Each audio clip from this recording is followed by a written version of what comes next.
From the piety of Abu Hanifa. Abu Hanifa and a man from Basra were partners in a business. On one occasion, Abu Hanifa sent 70 expensive garments to him, sending with them a note which read, "One of them is defective, and it is such and such garment. So when you sell it, make sure that you point out the defect." The man sold it for 30,000 dirhams. And when he came with the money to Abu Hanifa, the latter asked, "Did you point out the defect?" He said, "I forgot." Abu Hanifa took nothing from the Prophet, but instead gave it all in charity. No one else eats with my spoon. Muhammad Abdu related that a European person asked, "Why do you not eat with a spoon?" He said, "My spoon is my hand and my fingers, whereas I alone use my spoon to eat, no one else being able to use it, and I alone being responsible to wash it. You cannot be sure whether your spoon, that is, made from steel, was washed or not, nor do you know if the one who used it before you was healthy or sick." Charity is better than a voluntary hajj. Ibn Kathir related the following in his famous history book, Al-Bidayah wa Nihaya. The scholar, who was also a businessman, Abdullah ibn Mubarak, set out to perform Hajj. As he was passing by a certain region, he noticed a bird that had fallen from the sky and died. So he ordered that it be thrown in a heap of garbage. Later on, when he passed by that very heap of garbage, he saw a young girl coming out of her home, going to the pile of garbage, taking the dead bird and leaving with it, hurrying back to her home. He went to her and asked her about what she did, and she said, "My brother and I live here, and we own nothing except for our clothing. We have no sustenance except for what is thrown in that heap of garbage. For the past few days, even the dead carcass has become permissible for us. Our father used to have a lot of wealth, but he was wrong. His wealth was taken away from him and he was killed." Ibn Mubarak ordered for the supplies of the trip to be taken back to his home. And he said to his agent, "How much do we have in terms of spending money?"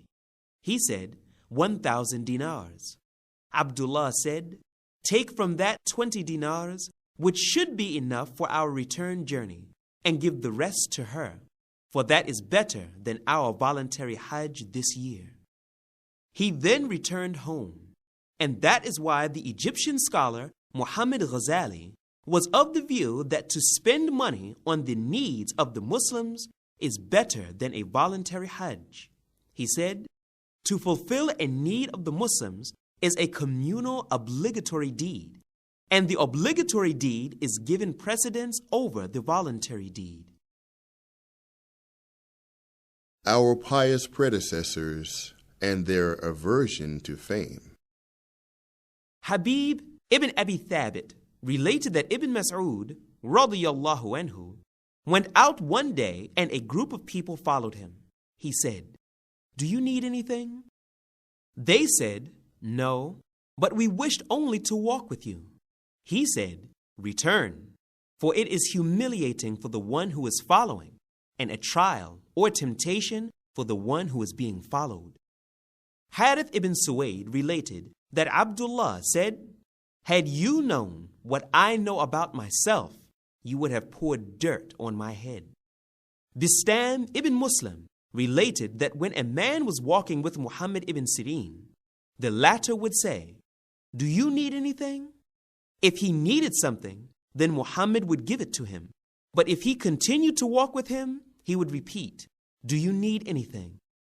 Hassan said, "I was with Ibn Mubarak one day when we came to a fountain from which a group of people were drinking.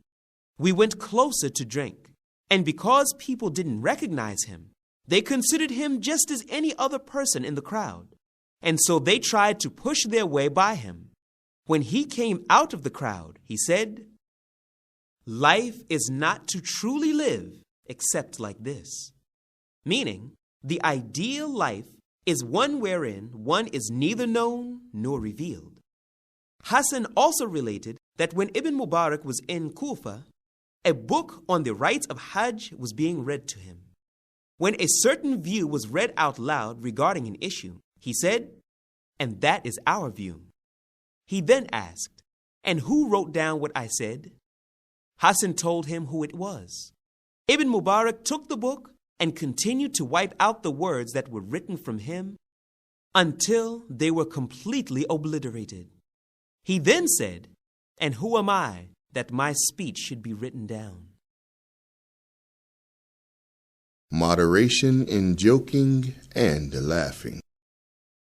Anas, radiyallahu anhu, related that a man went to the Prophet sallallahu alaihi wasallam and said, "O Messenger of Allah, carry me," meaning, provide me with a mount. The Prophet sallallahu alaihi wasallam said, "We will have you carried on the child of a female camel."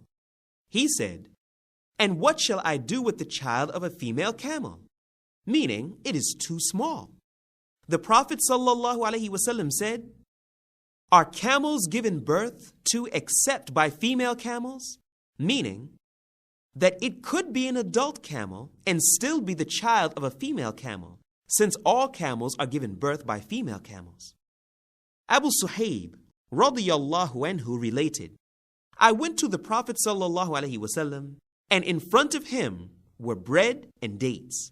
He said, 'Come near and eat.'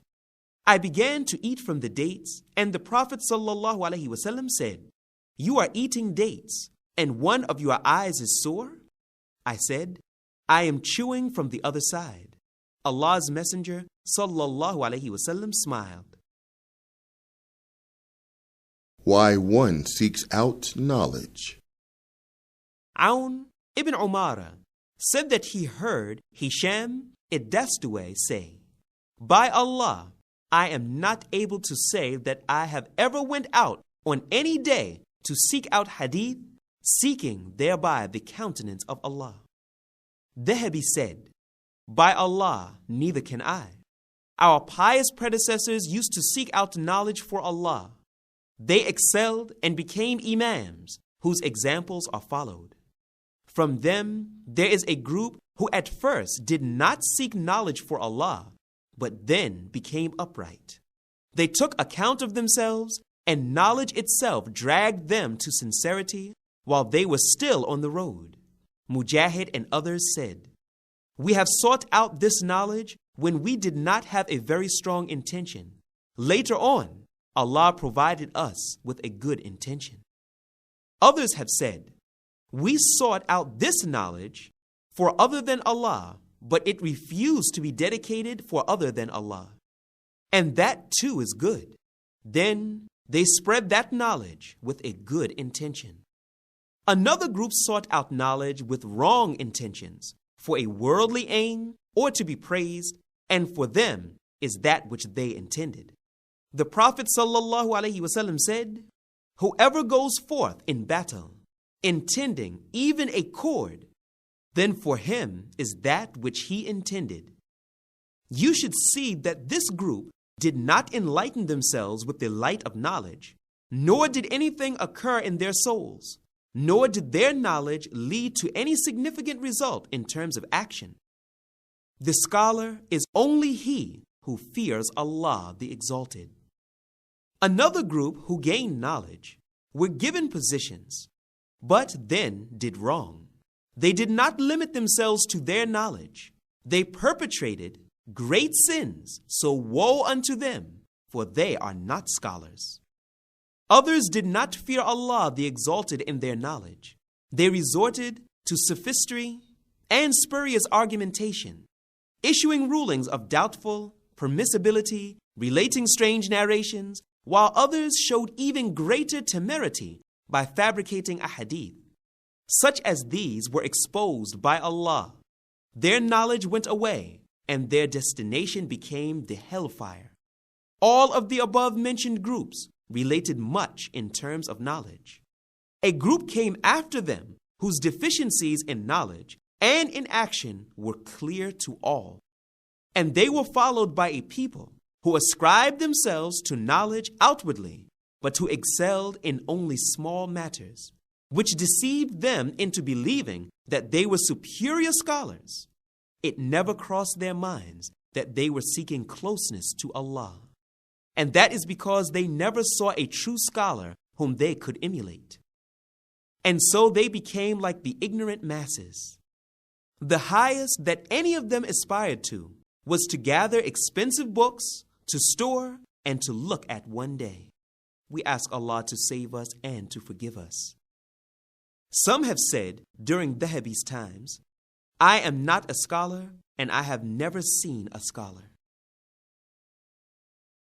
A just and pious ruler. It has been related that Umar ibn al-Khattab radiyallahu anhu appointed Sa'id ibn Amir as the governor of Hims. When Umar visited that region, he said, O people of Hims, how do you find your governor to be? They complained to him, saying that they had 4 complaints about him.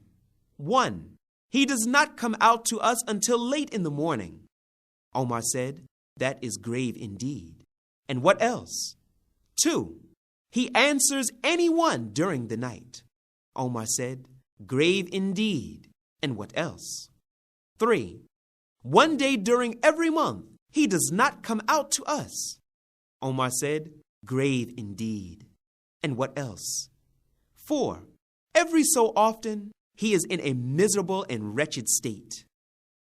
Omar gathered both Sa'id ibn Amr and those who complained about him in order to issue judgment regarding those accusations, which, if proven to be true, would prove him to be an unfit governor.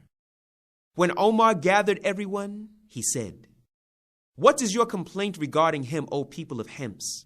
They said, he does not come out to us until late in the morning.